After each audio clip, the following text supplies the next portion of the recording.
అవుతుంది. అయితే ఈరోజు నేను రావడానికి ముఖ్యమైన కారణం ఏంటంటే డిజిటల్ మీడియా, సోషల్ మీడియా అవార్డులు ప్రకటిస్తున్నాను అని మా విష్ణు చెప్పగానే అవేంటి, అది ఎట్లా ఉంటుంది, ఆ సోషల్ మీడియా బహుమతి గ్రహీతలు ఎట్లా ఉంటారు, నిజంగా నాకు చాలామంది తెలియదు. ఏదో ఒకళ్ళిద్దరు, ఇప్పుడు నాగేంద్ర ఉన్నాడు ఇక్కడ దగ్గరలో, ఒకళ్ళిద్దరు ఏదో కొద్దిగా తెలిసేమో కానీ నాకు సోషల్ మీడియా, డిజిటల్ మీడియా దాని తాలూకు మనుషులు పెద్దగా తెలియదు. అప్పుడప్పుడు మా భరద్వాజ్ కూడా స్క్రీన్ మీద కనపడతా ఉంటాడు. ఎనీవే, వారికి అవార్డులు ఇవ్వటం నిజంగా చాలా మంచి పని చేస్తున్నారు విష్ణు గారు.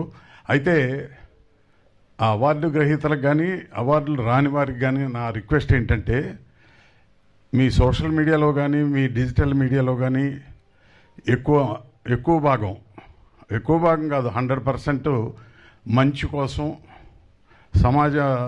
సమాజంలో మంచి మార్పుల కోసం ఉపయోగపడే విధంగా అందరికీ ఈ డిజిటల్ మీడియా, సోషల్ మీడియా ఉపయోగపడేటట్టు ఉంటే బాగుంటుంది. అనవసరమైన బయట మాట్లాడుకునే భాష కూడా దాంట్లో తీసుకొస్తున్నారు, అది ఇంకా తప్పు. మనం సోషల్ మీడియా, డిజిటల్ మీడియా ఉన్న కారణం ఏంటంటే ప్రజలకి విజ్ఞానం తీసుకురావటం కోసం, మంచి చెప్పడం కోసం, భవిష్యత్తు తెలియటం కోసం ఉపయోగించుకోవటానికే తప్ప, పేపర్లు చూడండి, డైలీ పేపర్లు ఎంత గొప్పగా ఉంటాయి. ఈనాడు కానీ ఆంధ్రజ్యోతి కానీ చదివితే ఎంత న్యాచురల్గా ఉంటుంది, నిజాయితీగా ఉంటుంది. అటువంటి సోషల్ మీడియాలో అనవసరమైన రప్చర్ చేయటం, అనవసరమైన కాంప్లికేట్ చేసి లేనిపోని ఇబ్బందులు పెట్టడం. మా సినిమాలు ఎలా ఉన్నా ప్రేక్షకుల కోసం తీస్తున్నాం. ప్రేక్షకులు నచ్చితే బాగా చూస్తారు, నచ్చకపోతే వదిలేస్తారు. కానీ మీరు నచ్చినా నచ్చకపోయినా మీ పద్ధతిలో మీరు వాటిని చిత్రవద చేస్తున్నారు. సినిమా తీయటం అనేది ఎంత కష్టమో, ఎంత ఇబ్బందులు ఉంటాయో ప్రొడ్యూసర్గా నాకు బాగా తెలుసు. వారు తీసిన సినిమాలను మీరు ఇంత చిత్రవద చేయటం నిజంగా చాలా అన్యాయం. దయచేసి ఆ సినిమాని నిలబెట్టడం కోసం చేయండి. ఏదైనా మంచి వార్తగా చక్కగా అందరికీ అర్థమయ్యేటట్టు చెప్పండి. అంతేగాని చెత్త వార్తలు, వీలైనంత వరకు శాడిస్టిక్గా సినిమాలను చిత్రవద చేయటం, ఇలాంటి ఖచ్చితంగా తప్పు. విష్ణు, మీరు ఎవరికి ఇస్తున్నారో నాకు తెలియదు. వారందరినీ నేను చూడాలనుకుంటున్నాను, వారిని రిక్వెస్ట్ చేద్దాం అనుకుంటున్నాను. అందరినీ ఎట్టి పరిస్థితుల్లోనూ ఇక ముందు ప్రజలకి విజ్ఞానం పంచిపెట్టడంలోనూ, మంచి చెప్పడంలోనూ, మంచి ప్రవర్తన తీసుకురావడంలోనూ ఉపయోగపడితే చాలా గొప్ప మీడియా ఈ మీడియా. అటువంటి గొప్ప మీడియాని చెత్తగా రాసి చాలా అన్యాయంగా ఉంటుంది. లాంగ్వేజ్ కూడా చాలా వరస్ట్ లాంగ్వేజ్. ఇంట్లో అందరూ చూస్తారు, చిన్నపిల్లలు చూస్తారు, అక్క చెల్లెళ్ళు చూస్తారు, అందరూ చూస్తారు ఆ మీడియాని.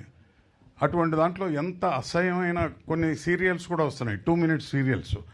అది ఎంత అసభ్యమైన సీరియల్స్ వస్తున్నాయంటే చెప్పలేం, అంత వరస్ట్గా ఉంటున్నాయి.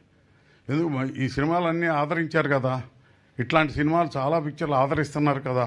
అటువంటిది మీరు చెత్త పిక్చర్లు తీయటం, 2 నిమిషాలు చెప్పి దాంట్లోకి తీసుకురావటం సోషల్ మీడియాలో ఈ మధ్య అదొక ఫ్యాషన్ అయిపోయింది.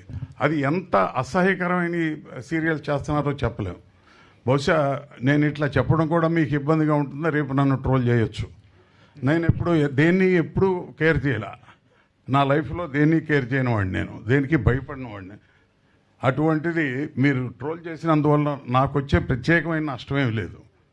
సో దయచేసి మిమ్మల్ని ప్రార్థిస్తున్నాను, ఇటువంటివన్నీ ఆపండి.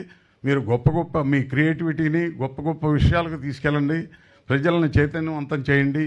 అంతే తప్ప ఇటువంటివి మీరు దయచేసి మానేయండి. మీరు పాపులర్ అవ్వాలంటే బోల్డ్ అన్ని రకరకాల ఉన్నాయి, అవి చేయకుండా మీరేదో చాలా బలహీనతలను దృష్టిలో పెట్టుకుని ఆటో రిక్షా తోలే వాళ్ళ కోసమో, ట్యాక్సీ తోలే వాళ్ళ కోసమో, హోటల్స్లో క్లీనర్స్ కోసమో మీరు చాలా అసభ్యకరంగా తీసి వాళ్ళని కూడా బలహీనపరిచి వాళ్ళల్లో లేనిపోని అన్ని రేకెత్తించి సమాజానికి చాలా నష్టం కలుగుతుంది. దయచేసి మీరందరూ నేను చెప్పేది పాజిటివ్గా అర్థం చేసుకోండి. నాకేం మీ మీద ద్వేషం లేదు. దయచేసి మీరు ఎలా చేస్తే బాగుంటుందో ఇక ముందు ఆలోచించండి. Thank you very much. Thank you Vishnu. Thank you so much sir.